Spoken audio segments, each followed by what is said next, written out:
This country, you gotta make the money first. Then when you get the money, you get the power. Then when you get the power, then you get the wealth. That's why you gotta make your own moves.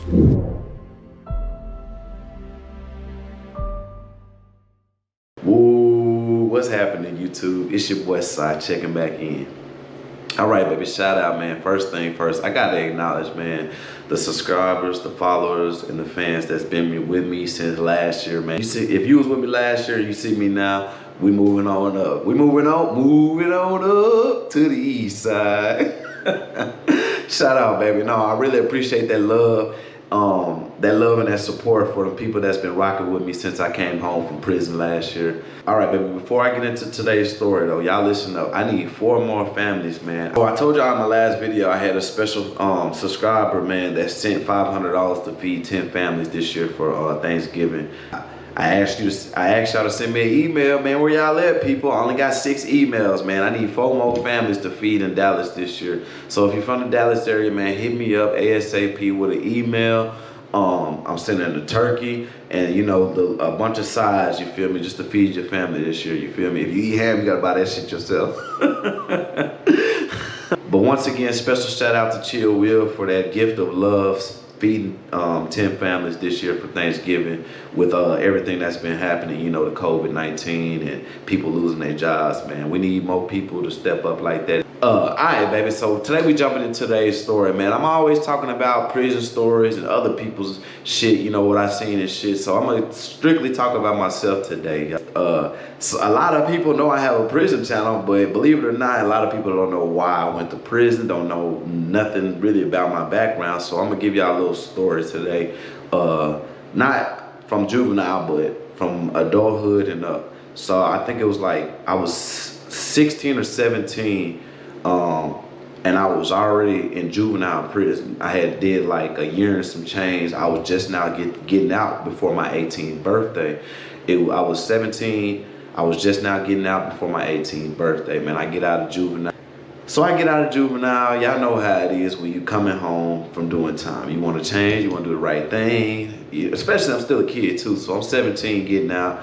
I've been in and out of juvenile, you know, back and forth, but now they finally sent me to the big prison. So, you know, everybody happy to see me come home. My mama, my whole family, you know, the whole 9. And of course me, shit, you know, I plan on doing super good. I'm home from prison, from juvenile and shit. You know, got a little size on me. All the other 17, 16-year-old kids, they ain't fucking with me because, you know, not only wasn't they not fucking with me before I left, but now I got some size on me and I done did time. You can't tell me shit. I'm putting in work. I'm making a name for myself and everything. All right, baby. So like I said, man, I get out. I go back to my mama's house. I'm doing good. I'm like 17, man. I don't have to go to school, none of that shit. I went down there and got my GED, so I don't have to do school or nothing. Now I'm just looking for a job, you feel me? All right, but to speed the story up, man, I got out in November, and I ended up moving out of my house. I ended up moving out of my mama's house, I believe, in January. So I got out in November. I ended up moving out of my mama's house in January. That's just how I always been since I was a kid, you feel me? I was, you know, just staying moving. I always wanted to do my own shit. And whenever, you know, your mama got them rules, you can't do shit in mama house. She got your rules. Hey, you go by my rules or you move, get the fuck on. I always like, it's my way or the highway. I never went by nobody's rules. That's when I was younger, you feel me? Had a different mindset. So I was like, oh shit, it's the highway. She was like, it's my way or the highway, shit. Now I'm on my own. Everything, responsibility now, rent, lights, all that shit. You know, since I was a kid, I've been doing this, so I already know what comes with it. But I don't have a job at the time either, so I forced everything. So I shoot off, man, and ended up starting doing really, really good, you know. So I got my own spot, ended up getting a Suburban, and just, you know, I'm moving too fast now every single day because I'm hitting licks. I'm grinding, and it ain't shit. You can't tell me nothing. Long story short, I ended up getting popped like a year and a half after I got out of juvenile. So now, but peep, the 2 robbery charges and the burglary charges. So now I'm in the county jammed up. I'm sitting in this bitch. I ain't got no money, you feel me, to bond out. I already got juvenile history, so my bond is high. And I done burned my bridges with my mama, because I've been in and out of jail. I done burned my bridges with a lot of people, you know what I'm saying? Because I done been in and out of jail since I was juvenile. Now I done carried it over to adulthood. And everybody was like, look, you go back to jail, we ain't gonna rock out with you. We not gonna do nothing for you, feel me? That's just what they say, because they don't want you going back, you know what I'm saying? But when they love you, it's hard to do that, to stick to it. So like I said, when I ended up moving out, my mom was like, man, you go back to jail, I'm not doing nothing the whole 9. So I was like, okay, it is what it is. I ain't going back to jail. That was the mindset in my head. I'm not going back. I know what to do now, not to go back, you feel me? So I ended up going back to jail. I ended up going back to jail as an adult.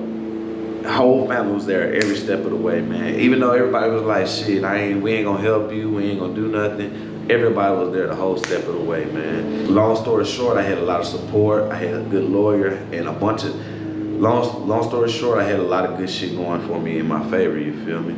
I had a good judge, I had family support, I had a prosecutor that wasn't trying to hang me, and I had a good lawyer, you feel me?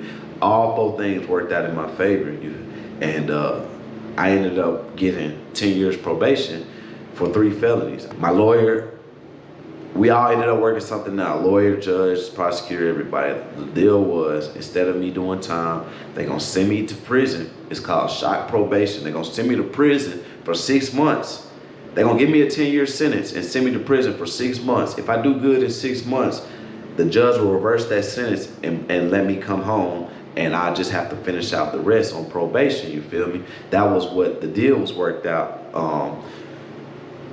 when I was an adult. And shit, I had just learned from juvenile, shit, once you got a deal worked out, go stick to the guns, you feel me? So we go in there, you know, everything work out, boom, I signed for 10 years. The judge sent me down there. I go down there for a little bit, get my prison number, check out prison for a little bit. It wasn't nothing. They even kept me separated from the killers. They even kept me separated from the killers. It was just like supposed to be like a scare thing. That's what shock probation is. It's supposed to scare you when you get around these motherfucking gangsters for real. You're supposed to be like, oh shit. Unless you walk in, fit right in, motherfucker throw you a blanket in a suitcase. Like, how long you gonna be this time? That type of shit, you know what I'm saying? If you're not seasoned like that, then it's gonna scare you, and you're gonna scare you straight and get back. Long story short, I ended up doing my little old 6 months. I did good. I didn't get in no trouble, none of that shit, because I knew it was at stake. I knew specifically I only had to pretend for 6 months, and I'm right back on the streets. So I'm doing my shock probation. Then they called me and bench warned me to go back to Dallas County. I go back to Dallas County, go see the judge the next day. When I get back to the county, the judge says, hey man, I see here that you did good. You know, you didn't get into trouble really. You didn't get no altercations, no fights, nothing like that. Mr. Walker, did you learn? You're like, yes sir, I did. And boom, okay, well this is what I'm gonna do. I'm gonna reverse your sentence. I'm gonna put you back on probation, and you enjoy your, he said, Mr. Walker, you held to your end of the deal, so I'm hold up to my end of the deal. You're free to go on probation. Good luck with your life, sir. Stay out of trouble. I don't want to see you anymore. Those were his exact words. So he ended up letting me go. Y'all know how it is when you get out. You humble. You're doing everything right, cleaning up at the house, washing shit. Just happy to be home, you feel me? Cutting the line and shit, you know, doing the whole 9, man. And about a month and a half, 2 months after that, you know, the fresh out feeling dies down. Now it's back to normal life again. You forget where you come from. You forget where you just came from, how you don't want to never go back to that misery and shit like that. And now you're thinking about is life struggles and responsibilities. So, long story short, I went back to hitting licks, man. And this is the day my life changed. Like, so long story short, boom, I get out this time. Now I'm mastermind type shit. I've been down 50 million times. I know every single thing not to get caught. That's what I'm thinking now. And I'm like 19, 20 at the time. My daughter already was born. A bunch of shit was playing in effect, you feel me? So as you get older, things progress, you feel me? Meaning you want more money. You want more shit in life as you get older. So the licks and the licks and the risks and the demands start going up, you feel me? As you get greedier for more money. I've always been on point. And so, but I'm getting so greedy now, I done built up a lot of attention on me with the laws, you feel me?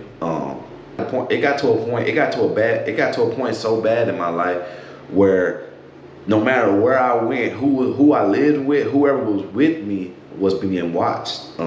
My sister, she attest to this, man, and a lot of people will attest to this because it was so crazy, man. I was so cocky back then. I knew that these motherfuckers used to follow me everywhere, unmarked.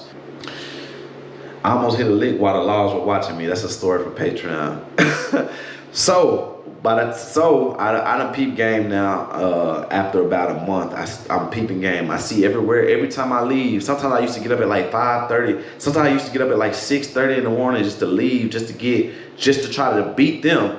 You know what I mean? And they'll still be on my tail everywhere I go. You feel me? And I'm just gonna show you how just young and dumb I was back in the day. So I lose it, man. I don't have no mind when I'm young. I lose it. I pull in the gas station because I know these motherfuckers been following me for a week and a half. I pull in the gas station, hop straight out, go straight to the window, and boom, boom, boom. The guy lets the window down. He has a hat on and some shades. He's like, "Can I help you?" And I was like, "Man, look, I know you've been fucking following me. I know y'all been following me this whole time." I just went off. The guy looks up at me with a devil look and says, "I'm not following you, but stop doing what you're doing, man." When he said that, he fucked my head up, like, damn, you know? And I just walked back to the car, got in the car, and ended up leaving. Man, August 12, 2010, I went and hit a lick. I went and hit a lick like 3-4 days before at like 2-3 o'clock in the morning in a city called Plano. If you're from Texas, you know Plano is a big suburb. It's a lot of money. So I go hit a lick 2-3 o'clock in the morning, man, in Plano. And that's what sent me to prison for 10 years. I'm gonna tell y'all some real shit. I give credit where credit is due, you feel me? Got away with everything that day. This is how she ended up catching me, man. This lady had no leads. She had nothing to go off of, nothing. Nobody could say, like, they didn't know nothing. Like, this lady had no leads, nothing to go off of at all, man. She had nowhere to start. You know what this lady said? She told her motherfucking, she told her squad, "We finna start from scratch. Go look at every single car that was pulled over that night." And I'll be damned, I didn't even get pulled over that night, y'all. And it's somebody that's affiliated with my name, a woman, got pulled over that night, which I did have her trailing, you know what I'm saying? I was always on point. I always had a good car and I always had an illegal car, you feel me? But that's a different story. But like I said, man, so when the shit happened, I was in the throwaway car. So I always had a legit car with plates, and I always had a throwaway car, you feel me? So the plan was, if anything ever happens while I'm in this throwaway, you know, doing what I do, then the backup legit car will come pick me up or whatever. If I ever get in some shit, gotta run, gotta move around, the backup gonna come pick me up, you feel me? So check this out that night. Boom, everything in play. Shit hit the fan, I ditched the car. Now I'm on foot, you know what I mean? I got my phone, I'm communicating back and forth. This person looking around for me. I'm hiding in trees because they got helicopters, dogs out here, all kinds of shit. This person looking for me everywhere. In the process of this person looking for me everywhere, they get pulled over. She gets pulled over twice. And the first time they told her, "Hey, get out of the area. There's some suspects doing some bad shit." Then the second time, it was like, "Hey, why are you still in the area? Look, you need to leave, get out of here right now." So she left, you know what I mean? Long story short, I end up hiding out that night. They don't catch me, they don't have shit to go off of, man. 3-4 days later, she got all names and cars that were pulled over that night and started narrowing shit down. It started narrowing shit down. When you have a person that's pulled over twice, some shit looks funny, so she narrowed in on this chick. Like I said, she didn't know if I did it, but hell, she went and put 2 to 2 together. She connected her to that scene, and then connected her to me, and then went to investigate me, trying to find out, you know, hey, is there a possibility that this guy did this shit? Long story short, man, once she made that little connect, that's all she needed, because but I don't want to get into, you know, the snitching thing and all that crap. But long story short, the detective put 2 and 2 together. They went and questioned her, and hell, when you bring pressure to a woman, I'm sitting in the county with 5 counts of aggravated robbery charged, Now I'm sitting in the county with 5 counts of robbery. Just looking, and I'm on probation, y'all. That's why I say my test. With that being said, the story will be continued on the next video in the county. You feel me? So when I hit the county, 60 years was my deal. They wanted me to take 60 years to go to trial, and we're gonna talk about that next. Thank everybody. Don't forget to comment, like, and subscribe. Appreciate everybody for tuning in. It's your boy Sock, checking back in. Part 2, next video, man.